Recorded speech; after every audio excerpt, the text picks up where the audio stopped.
السلام عليكم. ليس هناك تشريع سماوي، ليس هناك دين منزل من رب العالمين، وليس هناك تشريع أرضي، تشريع مادي، تشريع وضعي يمنع من التعدد.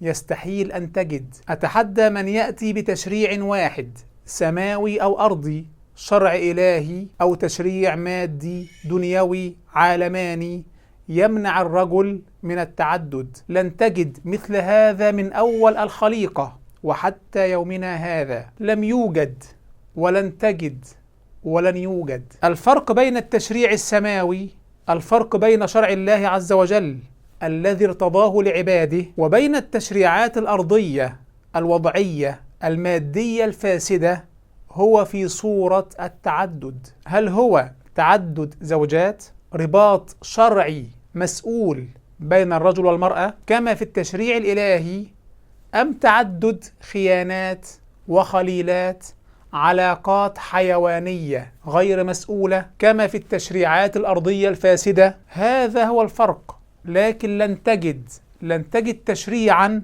يمنع من كل صور التعدد، لم يوجد ولن يوجد. الكتب السماوية كلها لن تجد فيها نصا واحدا، لا في التوراة ولا في الإنجيل ولا في القرآن ولا في أي كتاب سماوي لن تجد نصا واحدا يمنع من التعدد. ليس هناك نص واحد يمنع من التعدد. أما في التشريعات الأرضية الوضعية، فالتشريعات الوضعية القديمة كانت تسمح إما بتعدد الزوجات أو تعدد الخليلات أو تعدد السرايا، في تعدد. والتشريعات الوضعية الحديثة الفاسدة في الغرب حدث ولا حرج، تبيح بكل أريحية تعدد الخليلات، ولو 1000 عشيقة على قلبهم زي العسل، مفيش أي مشكلة قانونية تمنع من ذلك. لو واحد على علاقة فاحشة ب1000 امرأة في الغرب، لا مشكلة. ليس هناك مانع علماني يمنع من ارتكاب الفاحشة مع 1000 امرأة، مفيش أي مشكلة.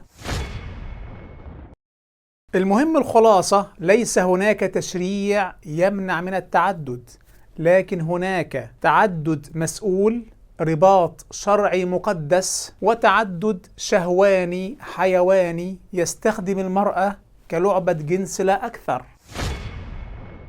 ولأن هناك التزامات على المعدد في الشرع الإلهي، التزامات مدى الحياة، ليست مجرد قضاء شهوة أو نزوة. نظرا لهذه الالتزامات، فأقل الأمم على وجه الأرض في التعدد هي الأمة الإسلامية. أقل أمة في العالم يعدد فيها الرجال، يكون للرجل أكثر من امرأة، هي الأمة الإسلامية. يعني لن تجد إنسان في الغرب إلا وهو يعدد العشرات من النساء، بل والله والمئات إن لم يكن الآلاف. يرتكب الفاحشة مع المئات في حياته، وقل بين المسلمين من يتخذ امرأتين، قل، ده قليل جدا. لماذا؟ لأن التعدد في الشرع الإلهي مسؤولية، زواج، نفقة، حفظ، رعاية. إنما التعدد الغربي الذي يقوم على قضاء النزوة، ما فيش الكلام ده، ما عندهمش هذا الكلام،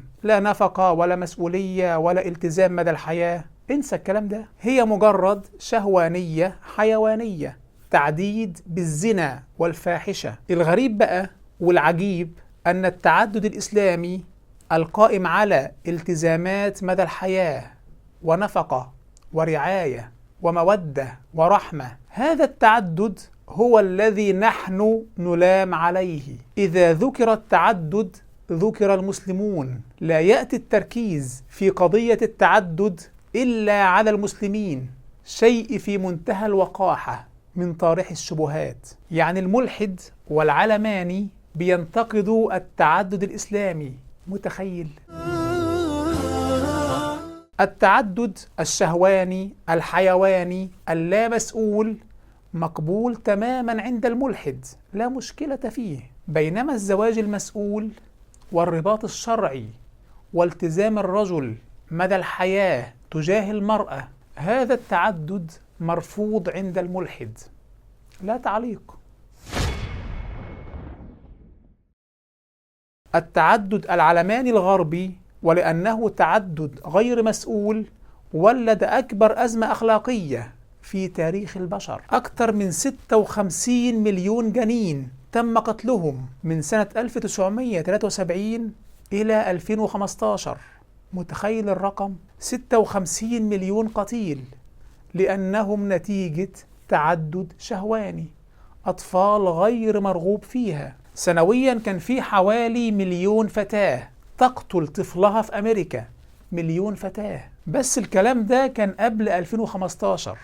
بعد 2015 حصلت طفرة غير عادية في الأعداد. عمليات الإجهاض أصبحت بأعداد مرعبة. دي حصيلة هذا العام فقط من عمليات قتل الأجنة. ملايين الأجنة قتلت في شهور قليلة. نازية مكتملة الأركان. فهذه نتيجة التعدد الشهواني الحيواني، تعدد الخليلات. الدساتير الغربية لم تبح فقط تعدد الخليلات، وإنما أيضا أباحت قتل الأجنة. لا مانع من التخلص من جنينك، اقتل طفلك. قوانين تسن حتى تريح ضمائر الزناه. قد خسر الذين قتلوا أولادهم سفها بغير علم. النهاردة لو انت ماشي في شوارع أوروبا وأمريكا هتلاقي صناديق زي دي، صناديق كهذه. بدل ما ترمي ابنك في الزبالة ضعه في هذا الصندوق. أمريكا وحدها فيها عشرات الآلاف من هذه الصناديق. أيضا نتيجة التعدد اللامسؤول، التعدد الشهواني في الغرب، فأغلب المواليد في الغرب غير شرعيين. أكثر من 50% من الأطفال بلا أب. اختفت الأسرة تقريبا نتيجة للتعدد الشهواني اللامسؤول. فنحن أمام أكبر مهزلة أخلاقية في التاريخ. نازية مرعبة، إبادة جماعية مدهشة لم يشهد لها التاريخ مثيلا. أقول للملحد العربي الذي ينتقد التعدد في الإسلام: كخ يا بابا، كخ يا بابا.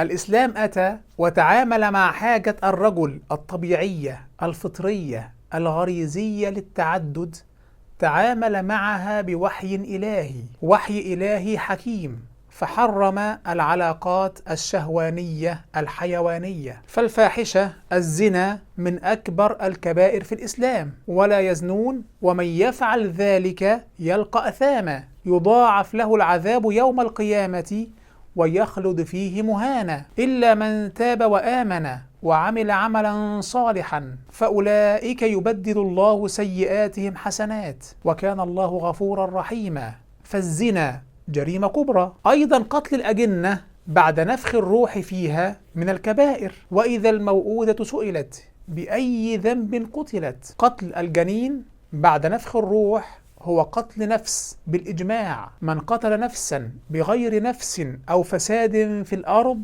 فكأنما قتل الناس جميعا. فالإسلام يجرم العلاقات الحيوانية وما يتبعها من جرائم. طيب من أراد أن يعدد ماذا يفعل؟ الإسلام يقول لك: من أراد أن يعدد فليتزوج زواجا طاهرا عفيفا بالتزامات وحقوق وواجبات، رباط شرعي مسؤول في النور في العلن، ملزم أمام المجتمع تجاه هذه المرأة طيلة عمره كله، نفقة ورعاية وحفظ وتأسيس بيت ورعاية ذرية ونفقة عليهم. طيب شخص يعجز عن هذه الالتزامات، مش هيقدر يوفي بهذه الالتزامات، إذن فليصبر وليتق الله ولا يعدد. لأول مرة في كل التشريعات السماوية والأرضية ينص على الاكتفاء بزوجة واحدة فواحدة. لأول مرة يمنع التعدد. ما ينفعش تعدد طالما لن تفي بهذه الالتزامات. زوجة واحدة تكفيك، فاصبر واتق الله. وهذا أقرب من أن تعدد ثم تضيع الحقوق. فواحدة أو ما ملكت أيمانكم ذلك أدنى ألا تعولوا. لأول مرة في تاريخ البشر لا تعدد، فواحدة. ذلك أدنى ألا تعولوا، ذلك أقرب ألا تجوروا. ولا تظلموا، فالاقتصار على واحدة أقرب لأداء الحق وعدم الظلم. الاقتصار على واحدة أقرب لئلا تعولوا، لئلا تظلموا. طيب واحد يستطيع أن يفي بالحقوق والالتزامات للزوجة وأولادها والحفظ والرعاية والمودة والرحمة والنفقة، يستطيع ذلك، هذا يجوز له أن يعدد بزواج طاهر عفيف. وما أحله الله، ما أحله الله لا يحرمه إنسان. عدد كما تحب، في حالتك هذه عدد كما تحب، مثنى وثلاث ورباع. وما أحله ربك لا يحرمه إنسان، ومحدش له عندك حاجة. الرجل يحتاج لأكثر من امرأة، هذا أمر يتفق عليه البشر في كل الدساتير كما فصلنا، هذا فيه إجماع غريزي إنساني. أضف إلى هذا أن نصف حياة المرأة عوارض طبيعية، عوارض طبيعية، حيض، نفاس، قيود حمل. أيضا السكس درايف أعلى بشدة عند الرجل، الرجل غريزته أشد بكتير من المرأة، حاجة يتفق عليها أي مرجع طبي محترم. فحاجة الرجل قد لا توفيها المرأة حتى في حالتها الطبيعية. أيضا الرجل بطبيعته يسافر، يعمل، يتغرب، لا يستقر إلا قليلا، وبطبيعته قلبه قادر على التعدد. عشان كده أجمع البشر عبر كل دساتيرهم على إباحة التعدد. أما في الإسلام، ولأنه شرع إلهي، ولأنك مكلف ولست هنا من أجل حياة بهيمية حيوانية شهوانية، فمن كان قادرا على الوفاء والقيام بالالتزامات والحفظ والرعاية والمودة والرحمة والنفقة تجاه المرأة مدى الحياة طيلة عمره، أبيح له التعدد. غير ذلك فواحدة، ذلك أدنى ألا تعولوا، عشان ما تشيلش ذنوب يوم القيامة. الإسلام لم يأتي لأبطال أسطورية، أبطال ملحمية، وإنما أتى ليطبق، أتى ليكون منهج حياة، أتى للبشر. والبشر لو قلت لهم لا يحق لك الزواج بأكثر من امرأة مهما كانت ظروفك، لا يجوز أن تعدد، ما فيش حاجة اسمها تعدد زوجات زي اللي حاصل في الغرب النهاردة. في الغرب ممنوع تماما تعدد الزوجات، لو تزوج امرأة مع امرأته يحبس، يتحبس. فلما تقول للبشر هذا الكلام، عندما تقول للبشر هذا الكلام وتكتب هذا في الدساتير العالمانية المتخلفة، فالرجل سيقول حاضر، لن أتزوج بأكثر من امرأة، أنا هسمع الكلام، لكنه سيتخذ 100 عشيقة، ويقتل 100 جنين، ويهدم 100 بيت. وشكرا لسيادة الدستور، شكرا للدستور الغربي الذي لم يوافق الطبيعة الإنسانية الطبيعية الغريزية. والدستور الغربي اضطر أن يقبل بتعدد العشيقات، تعدد الخليلات، وحدثت المأساة وانتشرت الفواحش وقتلت الأجنة. كل هذا لأنهم عاندوا الطبيعة الإنسانية، فحصلت النازية بحق الأطفال، إبادة جماعية شمولية لما عاندوا الفطرة الإنسانية. Risita, ¿qué? Ve por la paellera. Venga, que las 2 de la tarde, todo despeinado porque no me dio tiempo nada ponerme las chanclas y el bañador. Voy a la playa, había subido la marea.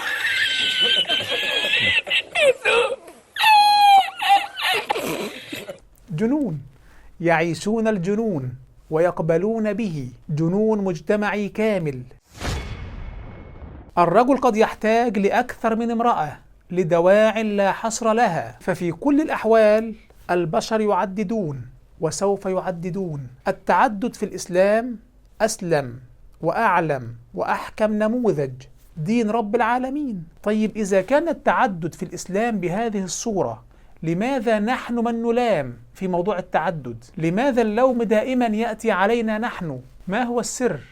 الإشكال الآخر، لماذا المسلمة تكره أن يعدد زوجها؟ والإشكال الأخطر، لماذا هناك شبه رفض مجتمعي للتعدد في بلادنا. ما تبقى من هذه الحلقة إن شاء الله لجواب هذه الإشكالات.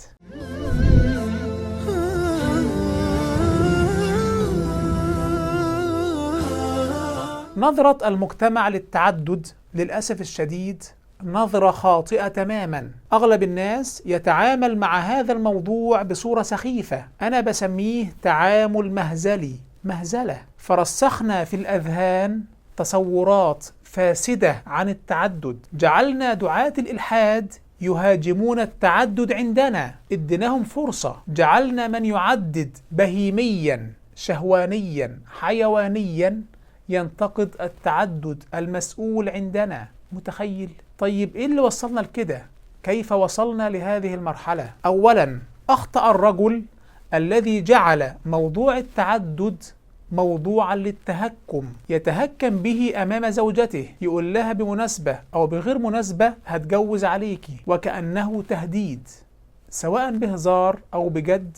دي حاجة مش كويسة، أغلبنا للأسف بيعمل كده، صح ولا غلط؟ هذا الرجل بهذا الأسلوب يرسخ في ذهن زوجته أن الزواج الثاني إيذاء للمرأة، خطر عليها، ما هو كل شوية بيهددها بيه، يبقى إذن الزواج الثاني خطر عليها. فأنت بهذا تشوه مسألة ليس فيها أي خطر ولا أي تهديد، جعلتها في ذهن المرأة خطرا وتهديدا، عفى الله عنك.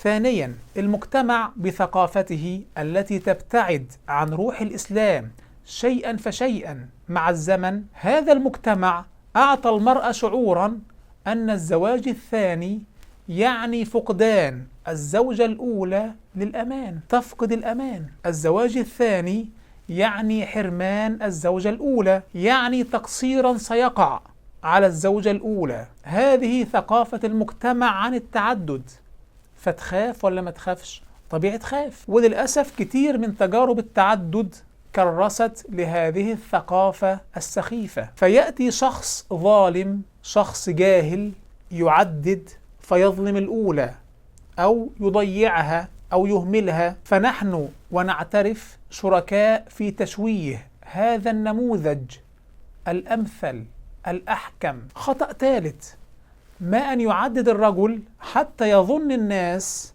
أنه عدد لعيب في زوجته الأولى، ده هو اتجوز علشان الأولى فيها عيوب، مقصرة في حقه، تزوج لأن هناك مشكلة حصلت مع الأولى. ثقافة أيضا سخيفة، فتصبح الأولى في موضع المتهم أو في موضع من كانت سببا في أن زوجها تزوج عليها، فتبدأ تلوم نفسها وربما تفقد الثقة في نفسها، بل وهي قد ترى نظرات اللوم في عيون الآخرين. حاجة غريبة، تصورات مشوهة منتشرة. ونظرا لهذه التصورات السخيفة تجرأ دعاة الإلحاد علينا، وأصبح أغلب الرجال يخجلون من التعدد، بيتكسف من التعدد. عزف الرجال حتى من يستطيع منهم أداء الحقوق، عزف كثيرون منهم عن التعدد عشان يريحوا دماغهم،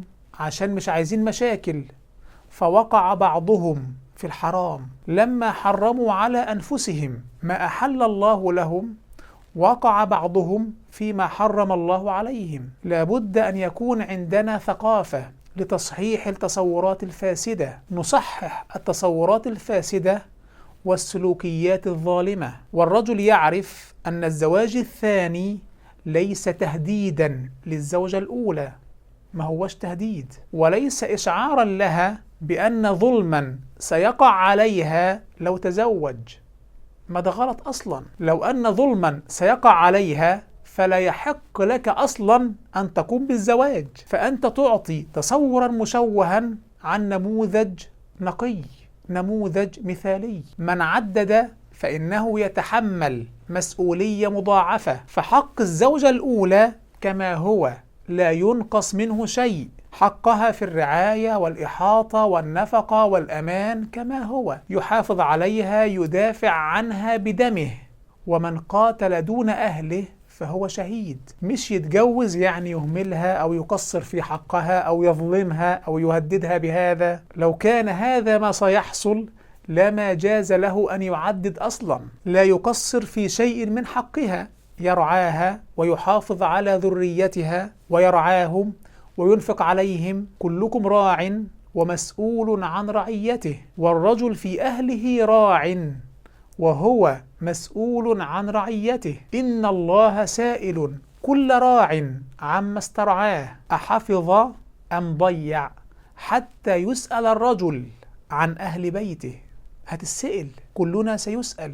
إن من أكمل المؤمنين إيمانا أحسنهم خلقا وألطفهم بأهله. خياركم خياركم لنسائهم، يوفي لها حقها كما هو. وأخذن منكم ميثاقا غليظا، موضوع مش سهل. أخذن عهدا شديدا بالقيام بحقهن. وعاشروهن بالمعروف، عشرة قولية وفعلية، بذل الإحسان، النفقة، المودة، الرحمة. فحقها يوفى إليها كما هو، يضاف إليه بنفس القيمة والقدر والمعنى حق الزوجة الثانية. يعني الرجل هيشيل مسؤولية مضاعفة. فلو انت هتهدد حد في هذا الموضوع فلا تهدد إلا نفسك.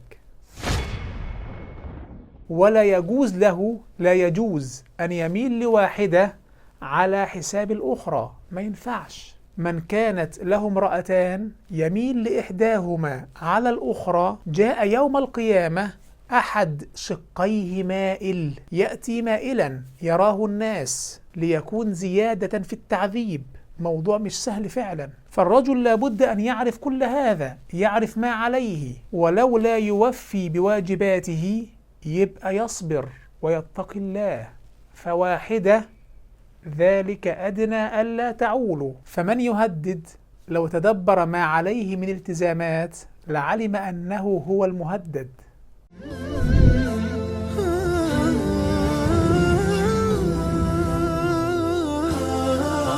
في الجهة الثانية، المرأة لابد أن تعي أن زواج الرجل ليس لعيب فيها. لابد أن نغير هذه الثقافة السخيفة. طيب واحدة مش بتحب إن زوجها يعدد. التعدد تشريع إلهي، التعدد وحي إلهي أحله الله عز وجل.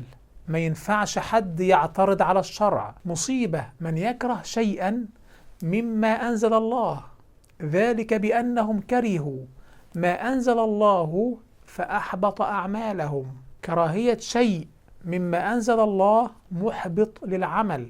ممكن ترفضي إن جوزك يتجوز، ممكن ترفضي إنه يعدد. مش حابة إن جوزك يعدد، هذا طبيعي. أما كراهية شيء مما أنزل الله فهذا كفر. فخدي بالك، ربنا يحفظك. طيب هنا السؤال، ليه المرأة بترفض إن زوجها يعدد؟ ليه طبيعي؟ ليه مش بتحب إن زوجها يعدد؟ وهذا لثلاث أسباب.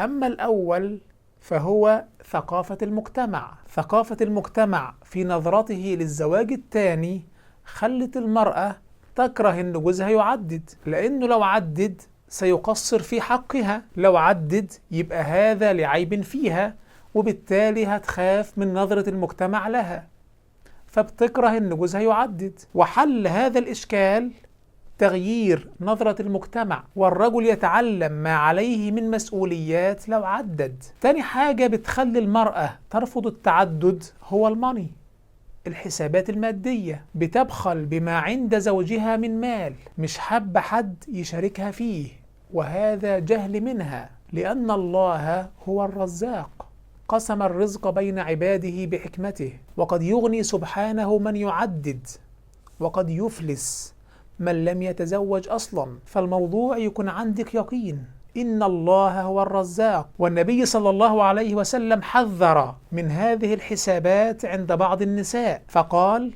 ولا تسأل المرأة طلاق أختها لتكفأ ما في إنائها. لا تطلب من زوجها أن يطلق الزوجة الثانية لتستأثر بما عند زوجها من مال، هذا جهل. فالله عز وجل مقسم الأرزاق. وفي الحديث الآخر: فإن لها ما قدر لها، رزقها مقسوم مقدر. قبل أن تولد، وفي السماء رزقكم وما توعدون، فورب السماء والأرض إنه لحق مثل ما أنكم تنطقون. تالت حاجة بتخلي الزوجة تكره إن زوجها يعدد هي قضية الغيرة. بتغير على جوزها، بتغير إن جوزها يعدد، والغيرة قضية طبيعية وهي إحدى الفتن، إحدى البلاءات. ما هو الشرع لن ينزل مفصلا على أهوائنا، مش هينزل الشرع مفصل على ما نهوى، وإلا ما كان تكليفا. الله عز وجل يبتلي بأشياء قد تشق على النفس. قدر سبحانه الغيرة عند المرأة بتغير، وقدر أيضا على الرجل أشياء: صلاة الجماعة،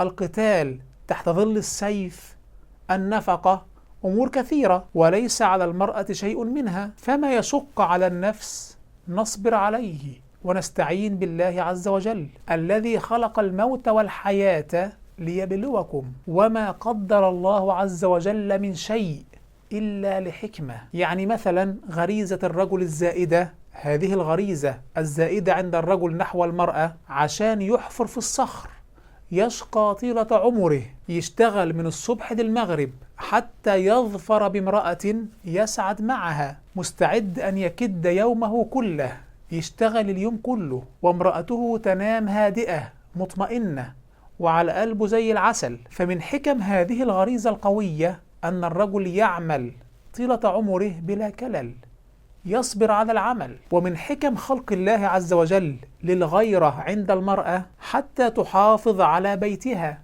تحافظ على زوجها، تبعده بهذه الغيرة عن فتنة النساء. طيب هنا سؤال جانبي: لماذا لا تعدد المرأة؟ المرأة لديها عاطفة أحادية، الطبيعة النفسية للمرأة تخلص لرجل واحد، وهذا أيضا له حكم كثيرة: عدم اختلاط الأنساب، عدم الاندفاعية في القرارات، استقرار البيت.